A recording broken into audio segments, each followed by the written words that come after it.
mais des valeurs. Et la première d'entre elles, c'est la démocratie.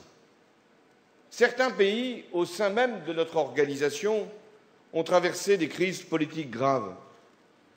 Et ce fut l'honneur du secrétaire général et de l'ensemble des membres de notre organisation de réussir à surmonter ces crises grâce à des médiations.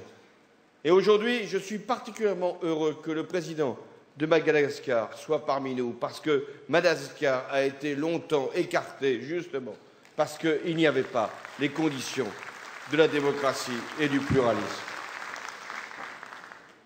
La francophonie, elle est soucieuse des règles en démocratie, de la liberté du vote, du respect des ordres constitutionnels et de l'aspiration des peuples, qui ne sont pas d'ailleurs pour autant francophones, de tous les peuples, à des élections libres.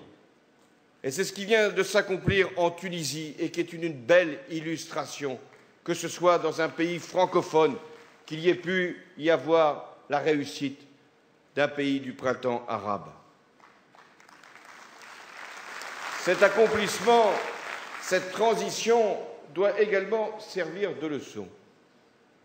Là où les règles constitutionnelles sont malmenées, là où la liberté est bafouée, là où l'alternance est empêchée, j'affirme ici que les citoyens de ces pays sauront toujours trouver dans l'espace francophone le soutien nécessaire pour faire prévaloir la justice, le droit et la démocratie. Il y a quelques semaines, le peuple burkinabé a fait une belle démonstration.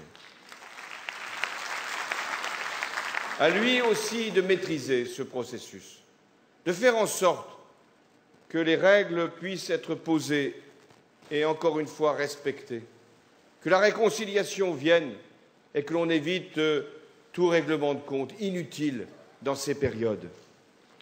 Mais aussi, ce qu'a fait le peuple burkinabé doit faire réfléchir ceux qui voudraient se maintenir à la tête de leur pays en violant l'ordre constitutionnel.